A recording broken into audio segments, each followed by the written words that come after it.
Hi, thanks for joining me on Wilderness with Amani. I've come up to Frenchman Lake to do some bait fishing and just relax, maybe get something to eat. And there's a lot of ice on the lake. This is all covered with ice. But it looks like there's open water over there, so I'm gonna go hike down this trail and take a look and see what's going on over there. And if not, I think if I can get up that road, I could probably fish from the bank on that far point over there. It looks like there's open water. Well, let's go see if there's open water right around this corner. The mirage you always have to look out for is seeing open water, but then you get down to the water and there's like 10 feet of ice out there. The lake level's pretty high, because usually you could walk out on those rocks over there, but there's a water lane in between. That looks like a maybe down there. I don't think I can do that. I'm gonna go drive up and go over there. If I can't get a clean spot to fish, I got my river box in the middle fork of the Feather River is right over there. That ice is thickening, but it's nowhere near anything that anyone's gonna be walking on. It looks like it's open down there, but I don't know, man. It also kind of looks like there might be ice near the shore. And this is a really sketchy descent. I don't know if I'm really willing to go down there and explore that. I don't know. There's a trail right here. I'm gonna go run down there and look. So there's a nice path that goes between these rocks. So people have been fishing down here. It's just, it's gotten cold recently and it's just hard to know. There's no place you can just go online and be like, what is the ice condition on Frenchman Lake? You know? It's always a gamble. All right, there's open water right there around that point. There's ice right here that's kind of blocking the shore. But it looks like I can cast out right on the other side of that rock. And it's in between the two ice areas. Let's go get my gear.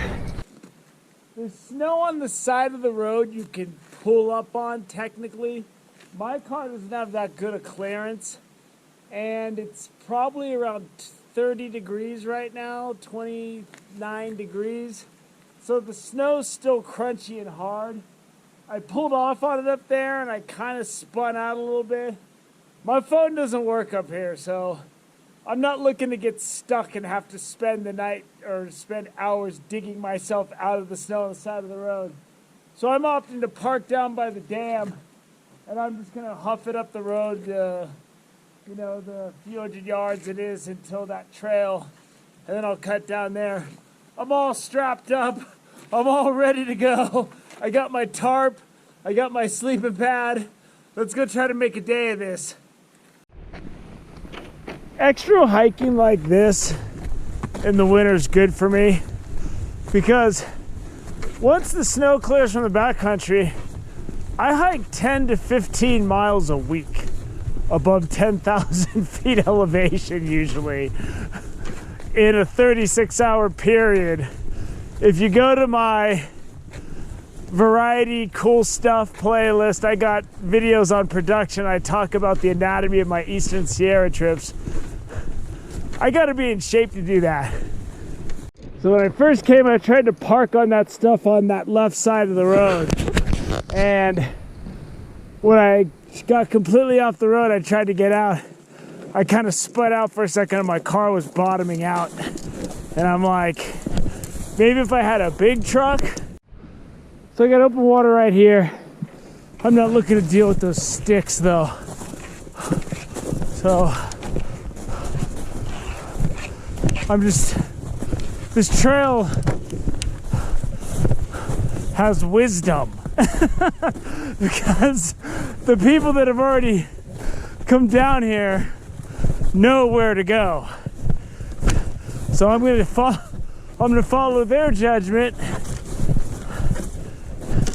And yes, this is looking prime. It's looking like we are fishing today, baby. So I got a good rod holder set, and I dump water in there. I have a video on my fishing tips playlist where I demonstrate how I make that block of ice when it's below freezing. Whew. Fish are rising out there. So it's already like 9:30. I got my inflated crawler, my power bait. I finally got 2 reels with 6-pound tests for a reservoir fishing again. I was using one of my Lake Tahoe reels with 8-pound tests for a while. Both of my lines are deeper than I'd like. I'm using a 1/4-ounce sinker. And I cast the first one out. It's like almost a 35-40 count from the time it hits the water. And then I soft tossed my night crawler and it only went down 19. 19 is the outside edge of where I want to fish. And then I want to fish something in closer than that. But I'll leave these out for a half hour and see if I get something. You never know, you know. This time of year, the fish could be anywhere from 5 feet off the shore to deep water, so you never know. But if you want to see the particulars of how I rig up, go to my fishing tips playlist. I got clips for the hooks I use, how I rig up for reservoir trout, everything. And if you're new to fishing, that could help to get you into fish your first time out. So, start your engines. We're in the water. Let's see if we can't get something for the frying pan tonight, maybe even a little something for the freezer. Freezing out here. My face is getting numb. But I'm drifting this bobber. All the fish that are rising so far out I could never cast to it. So I'm making some long leaders, like 5-foot leaders, and I'm fishing really close to shore. My bobber's not doing anything. It's been out there for, I've been drifting it for about 45 minutes. I'll give it a little bit more time.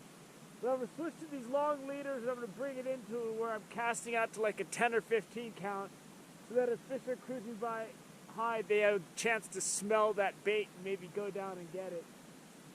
But nothing's rising close to shore. Everything's way out there. I would need my boat to reach those fish, so I don't know. There's the power bait. He's hitting it. He's hitting it. There he is. There he is. As soon as I switch to those longer leaders, it's a good fish too. I was using lazy leaders. The leaders I had from last time that were really short. And they weren't working. But as soon as I put these longer 4 or 5-foot leaders on, brought my stuff into shallower water, we were good. And that is dinner time, baby. We're gonna be eating some good trout tonight. That's a nice rainbow right there for dinner. That is a huge meal, maybe even 2. See if we can get one more. If I can get one more, I'm good. Get a hold of my night crawler. Come on, buddy.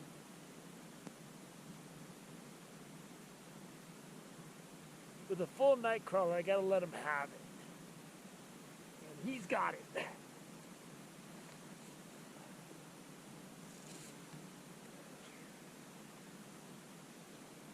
Got a little bit more rod with this 5'6". But if this is as good as it is, I don't need much more fish than this, so I'm probably gonna stop fishing.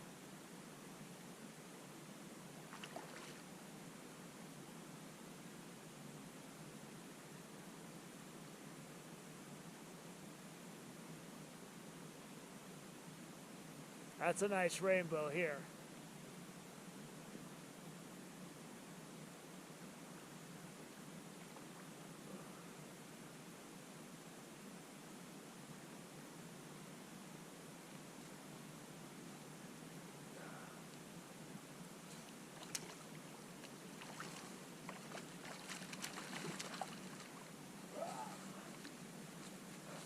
That's your big boy here.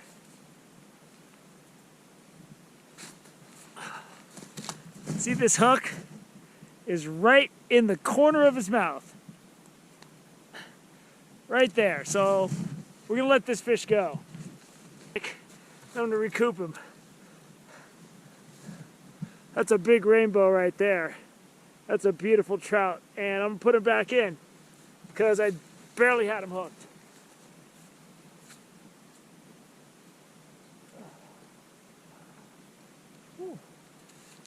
There he goes. It's more satisfying to let that big boy go.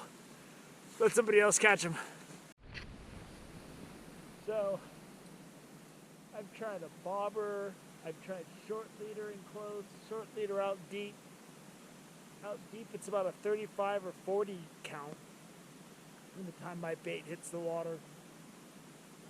But I found both of those fish were right at like 18 count, 20 to 18 count. So I just ranged out where that is. My leaders are about 5 feet long, and that seems to be the ticket right now because I got both those fish inside of a half an hour. So see if we can get one more.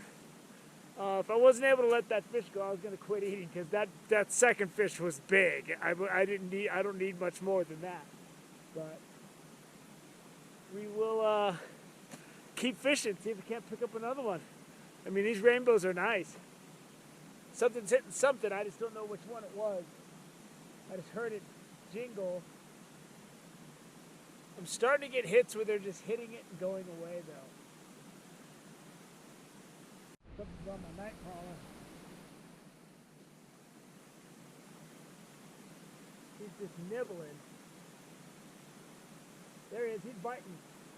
He's biting. He's nibbling. Now he's taking it. Now he's taking it. Yeah. Ooh, there's some big ones out here today. Oh, I can see him way out there. He might not be that big. This might be a good one to eat. He's nice though. He was just nibbling, dink, dink, dink.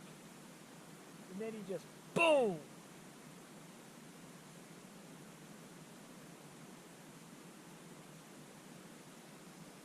This reel's old, the drag doesn't make any noise, but it works good.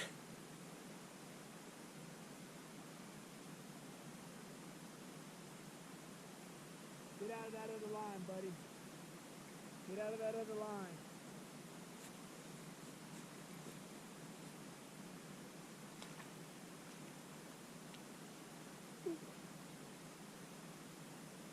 There he goes. Come on, buddy. Come on in. Come on in, buddy. This thing's fighting. He ain't ready. I think he swallowed it, so I don't think this guy's getting off so easy.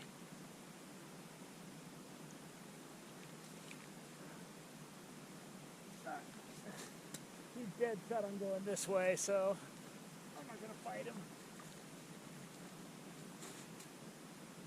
Some big rainbows hitting today.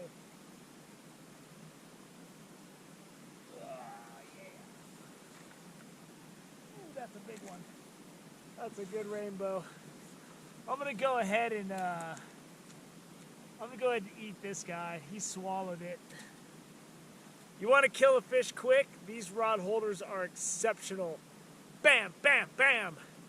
They're just solid metal, and you just whack them a few times and they're done. That's a nice fish right there. You're gonna have a little bit of a lineup today. So I'm going to wrap it up just because I don't really need to have more fish than this. I mean, this fish right here is 20 inches even. And this fish here is 17. I'll probably give the big one to my neighbor, or some of it at least, because that's a lot of food right there. That's like 5 or 6 meals for me, and that's a little too much. So my neighbor's going to get some fish out of this. And I'm going to stop fishing because I just don't need more than that. These aren't only big fillets, they're thick fillets. And this is the 17-incher, and that's probably 2 meals right there. This is probably 4 meals. So me and my neighbor are gonna have plenty to eat. Then I had my lounge set up here. That's an inflatable pad on top of a tarp with that, and it's kind of contoured with the snow. So I was relaxing hardcore on that rig. And in this back corner is some of the thickest ice I've seen on the lake. I mean, it is it's white. I wouldn't go out on it, but it's definitely, if there's going to be a chance to ice fish, that's going to be the first place. I'm just going to go home. I don't really like to freeze fish. I don't mind freezing fish and eating them after a day or two. But once fish are in the freezer for like a couple weeks, it's not even worth killing a fish over, because it doesn't even taste that good. I'd rather just like eat some chicken or something. So I got to let the big one go. I think the big one was probably the biggest of the day. It was about the same size as that big 20-incher. But the fish are biting at Frenchman. The ice fishing ain't going on, but man, the cold weather rainbow fishing from shore is good. And I watch fish rise all day out there. If you have a float tube, I can see 1, 2, 3 rings right now just looking out there. But nothing's rising close to shore. I've only seen 1 fish rise all day that I've been out here, the 3 hours I've been out here. I've only seen 1 fish rise close enough to even cast to with something heavy. They're all just way out there. You'd have to have a float tube or something to reach those fish. I'm not saying there's not fish right here, but for me, I found my sweet spot at about 18 to a 20 count with a 1/4 ounce sinker. I found that zone, lengthened my leaders, because I had short leaders from when those leaders were left over from when I was fishing Almanor. So what I do is when I change up my stuff, I cut my leaders and I hang them on a lamp. And then when I got to rig up again, I just use those leaders. And I didn't want to tie new ones last night. So I just thought I'd try to come out here and get over with the ones that I had left over. But I wasn't getting any bites. And then I tried that bobber and that wasn't working. So I'm like, all right, I got to quit messing around. I'm facing a skunk here. So it was good. I hope you enjoyed this day today. I caught some big rainbows. I fished for Patreon 3 days ago, and I fished the Truckee in downtown Reno and caught like a 22-inch brown. It was huge. 22, it had to be like 22, 23 inches. It was way bigger than that rainbow, I'll tell you that. So it's been a good little, gap of fishing. I got 1 more day to fish for Patreon this week, and then I think it's going to snow and rain for the rest of February, so I don't know. So I hope you enjoyed this out here today at Frenchman Lake. It was fantastic. It's beautiful now that the sun came out. I was in the shade behind these trees until afternoon, and it was just cold. Now that the sun's hitting me, it's beautiful out here. So it was fun. I hope you enjoyed coming out here in Frenchman Lake today, catching some of those big rainbows. Thank you for joining me on Wilderness with Amani. Until next time.